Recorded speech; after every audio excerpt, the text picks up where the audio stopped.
Fala pessoal, Carol na área, trazendo mais um vídeo aqui no canal, mais um vídeo que eu trago aqui para vocês de um mistério, eu posso dizer, envolve um caso criminal que aconteceu em 1987 numa cidade muito pequena nos Estados Unidos. É um caso em aberto ainda, mas como normalmente eu trago para vocês, a gente também, nesse caso, tem uma linha de investigação que talvez seja a correta. A polícia não concorda muito com isso, mas durante tantos anos, que já se passaram desse caso, provavelmente essa é a mais certa. Se você gosta de casos criminais, talvez um caso de desaparecimento, mistério, tudo isso eu trago aqui para vocês todas as semanas em 3 vídeos. Então, se você gosta desse tipo de conteúdo, se inscreve no canal se ainda não for inscrito, deixa o like logo de início, que isso ajuda muito aqui o canal, e também ativa o sininho para receber as notificações. Então bora ver comigo que hoje nós vamos conhecer o caso da família Dordin.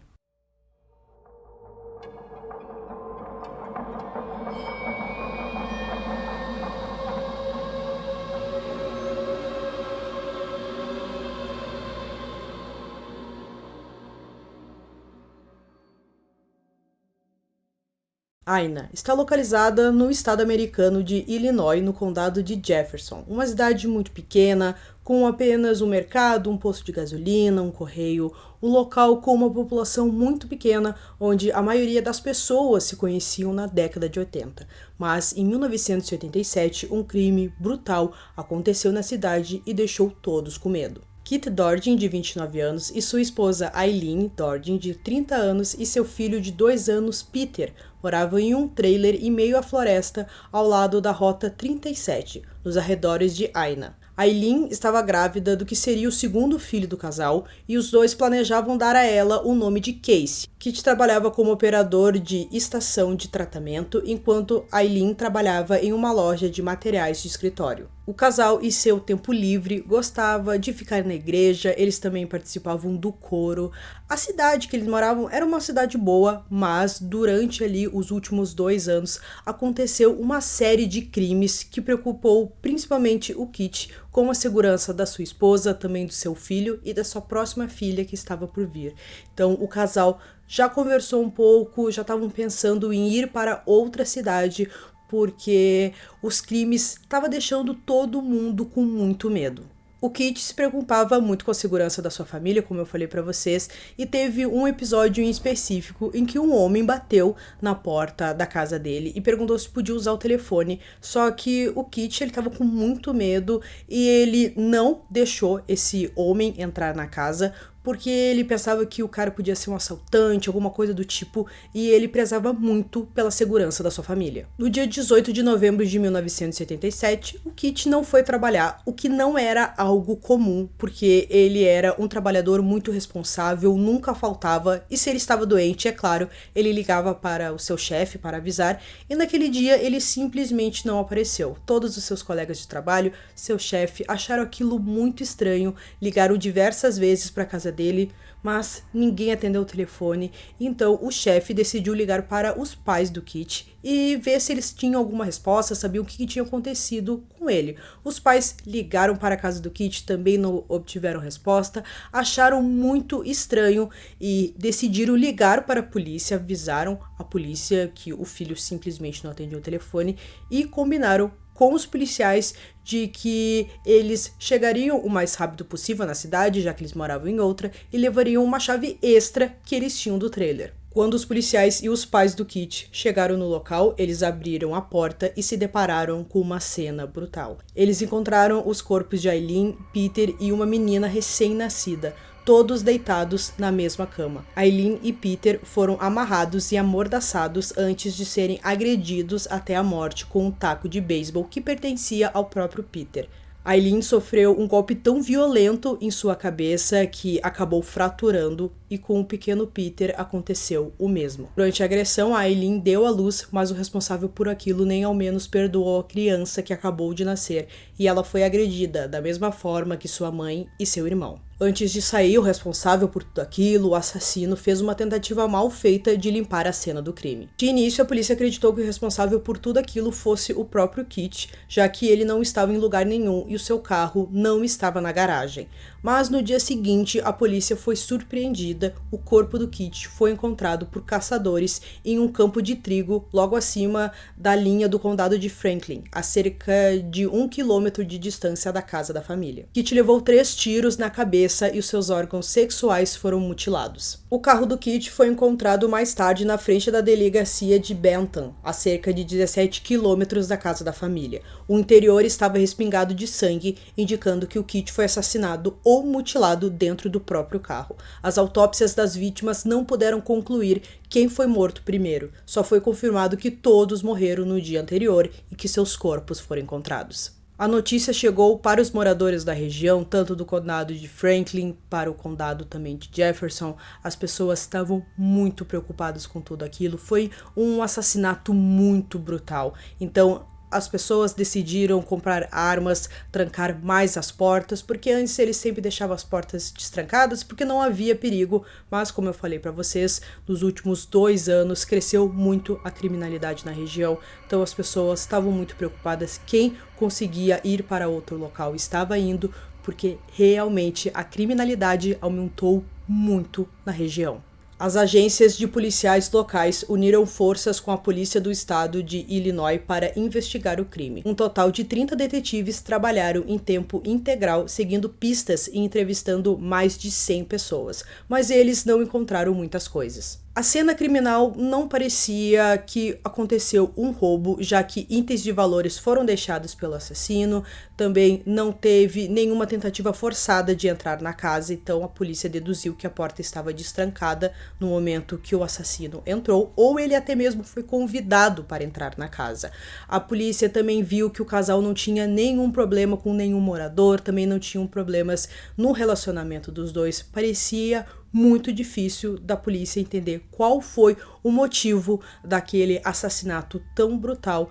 A polícia também descartou qualquer hipótese de crime sexual, mesmo que o Kit tenha tido os seus órgãos genitais mutilados. Dentro da casa da família Dorgen, os investigadores encontraram uma pequena quantidade de maconha, mas não encontraram evidências de que eles fossem traficantes de drogas. Na verdade, a mãe do Kit sugeriu que a maconha pode ter pertencido ao próprio assassino. Os assassinatos foram tão brutais que alguns investigadores chegaram a teorizar que o crime foi obra de uma seita. Os investigadores deduziram que a família Dorgen foi escolhida, possivelmente até por engano. A polícia não tinha muitas evidências sobre esse caso, naturalmente o caso foi esfriando, mas a mãe do Kit, ela ligava todos os dias para a delegacia de polícia para ver se a polícia ainda estava trabalhando no caso do seu filho, se eles tinham alguma novidade. Ela estava muito determinada a não deixar o caso do seu filho, da família do seu filho, cair no esquecimento. A polícia se interessou no serial killer chamado Angel Maturino Resendiz, conhecido por Rafael Resendiz Ramírez, depois que ele se rendeu às autoridades no Texas, no ano de 1999. Ele costumava viajar pelo país em trens de carga, escolhendo suas vítimas perto dos trilhos e frequentemente batendo nelas até a morte. Igual no caso da família Dorgen. Mesmo que a família Dorgen foi agredida até a morte, as autoridades de Illinois nunca conseguiram relacioná-la ao crime. Mas outro serial killer chamou a atenção da polícia. No dia 31 de dezembro de 1999, Tommy Lynn Sauls cortou a garganta de 2 meninas perto de Del Rio, no Texas. Uma das meninas sobreviveu e ajudou a polícia a identificá-lo. Ele acabou sendo condenado e sentenciado à morte por esse assassinato e também por outro no início de 1999, quando ele matou uma garota em San Antonio. Enquanto ele esperava pelo julgamento da primeira acusação de assassinato, ele começou a confessar alguns outros assassinatos que ele cometeu enquanto vagava pelo país, escondido em trens de cargas. Numa dessas confissões, ele acabou dizendo que era o responsável pelo assassinato da família Dorgen e que ele não lembrava de muitos assassinatos que ele cometeu, de todos os detalhes, mas desse em específico ele lembrava. Em meados da década de 80, Tommy morava principalmente perto de St. Louis, cerca de 140 quilômetros a norte do condado de Jefferson, e ganhava dinheiro trabalhando em feiras itinerantes ou realizando pequenos furtos. Nessa época ele viajava muito com caronas ou em trens de cargas, e foi por esse meio que ele chegou até a região de Aina. Em uma viagem pelo condado de Jefferson em novembro de 1987, ele afirmou, no ano de 2010, ter conhecido o Kit em uma parada de caminhão ou em uma mesa de sinuca. Ele não sabia ao certo como foi que ele conheceu o Kit. Ele deu duas versões do que aconteceu naquela noite. Primeiro, ele falou que o Kit convidou ele para ir até a sua casa, para ele jantar e conhecer a sua família. Tava tudo indo bem, o Tommy foi até a casa do Kit, eles jantaram, conheceu a esposa, enfim, tava tudo super tranquilo, até que o Kit fez uma proposta para ele, e essa proposta mexeu muito com o íntimo do Tommy, e ele sentiu muita raiva naquele momento, e foi por esse motivo que ele assassinou a família inteira. O Tommy disse que quando criança ele foi abusado sexualmente, e por isso ele ficou com tanta raiva quando o Kit fez uma proposta sexual a ele. O Kit, ele fez essa proposta, ele perguntou se o Tommy queria ter relações sexuais com ele e com a sua esposa. Então, a partir desse momento, ele ficou com muita raiva, ele pegou a sua arma e forçou o Kit, sob a mira dessa arma, a dirigir até onde seu corpo foi encontrado. Depois ele o matou e o mutilou. Depois ele voltou ao trailer para matar a Elanie e também o Peter, que foram testemunhas, ou porque ele estava com muita raiva. Ele não sabia ao certo dizer qual foi o motivo para matar o resto da família. Essa foi a primeira versão que o Tommy deu para a polícia, mas depois ele deu uma outra versão. Ele disse que chegou através de um trem de carga até a cidade de Aina. Ele viu o trailer do Kit com uma placa de à venda. A gente sabia que a família queria se mudar, então provavelmente eles venderiam um trailer. E ele percebeu, ele viu que a família seria uma presa fácil para ele. Então ele passou um tempo rodeando o local, bebeu uma cerveja, até que ele decidiu e foi até a porta, bateu na porta. Quem atendeu era o Kit, que estava achou um pouco de medo, ele achou aquela situação estranha, já que era de noite e, como eu falei pra vocês, o Kit, ele prezava muito pela segurança da sua família. O Tommy conversou um pouco com o Kit, ele disse que estava interessado em comprar o trailer, mas ele então dominou o Kit, o fez ele amarrar e amordaçar a sua esposa e também o seu filho com fita adesiva e o forçou a dirigir com o seu carro até o campo próximo sob a mira de uma arma, onde ele mutilou o Kit, dizendo que ele levaria os seus órgãos sexuais até a sua esposa.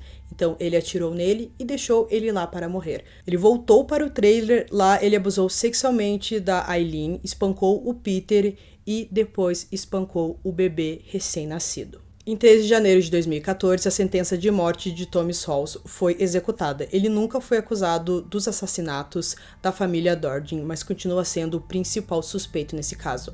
Um xerife do condado que entrevistou o Tommy em sua cela no Texas disse que ele sabia de alguns detalhes que nunca foram revelados ao público. Algumas pessoas não acreditam que o Tommy é o responsável pelo assassinato da família Dordin, porque ele era conhecido por mentir e por pegar outros casos que não eram dele, por confessar casos que não foi ele que cometeu. Isso foi um dos motivos mais importantes da polícia acreditar que ele não era o responsável, que apenas ele ouviu sobre esse assassinato, já que ele frequentava a região, e ele criou essa história, essas duas versões também que ele deu, que também fica um pouco contraditório, que ele deu uma versão, depois ele dá outra completamente diferente, e a polícia fez várias perguntas para ele sobre o assassinato. Às vezes ele respondia certo, às vezes ele respondia errado, como se ele estivesse apenas chutando. A polícia do Texas confirmou que Tommy foi responsável por 22 assassinatos, mas passou a acreditar que ele estava tentando evitar a pena de morte, confessando crimes que não cometeu e aproveitando da justiça para mudar a sua pena. Temos algumas pessoas que acreditam que sim, que o Tommy é responsável pelo assassinato da família Dordin, mas algumas outras pessoas não acreditam. Primeiro, pela sua primeira versão que ele deu,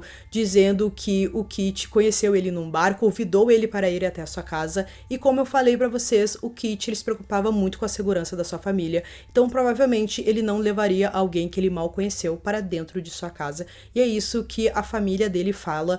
A família do Kit fala que provavelmente ele não faria isso, que não era do tipo dele, mas a outra versão parece que faz mais sentido, que ele pegou o Kit desprevenido, dizendo que queria comprar o trailer. Então essa versão faria mais sentido. Então por que ele inventou essa primeira teoria, essa primeira história que ele criou? Então a gente fica meio na dúvida se ele falou a verdade numa dessas histórias que ele contou, nessa primeira versão ou na segunda, mas a gente não sabe se ele apenas inventou isso ou se uma dessas histórias realmente aconteceu. Então, pessoal, concluindo esse caso para vocês, como eu disse, é um caso muito brutal, que teve o assassinato de 4 pessoas da mesma família incluindo o bebê que nasceu no meio da agressão que a Aileen sofreu. É um caso perturbador, eu posso dizer, e é um caso que chama muito atenção até os dias de hoje, mesmo acontecendo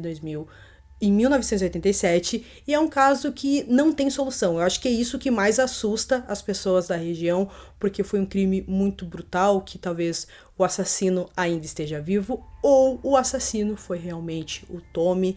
Temos ali algumas teorias sobre esse caso e eu quero saber de vocês, o que vocês acham? Será que realmente é o Tommy, é o serial killer que fez aquilo, acreditando mais naquela segunda história que ele contou, ou não, que não tem nada a ver, que foi uma pessoa completamente diferente, que ela pode até hoje estar solta?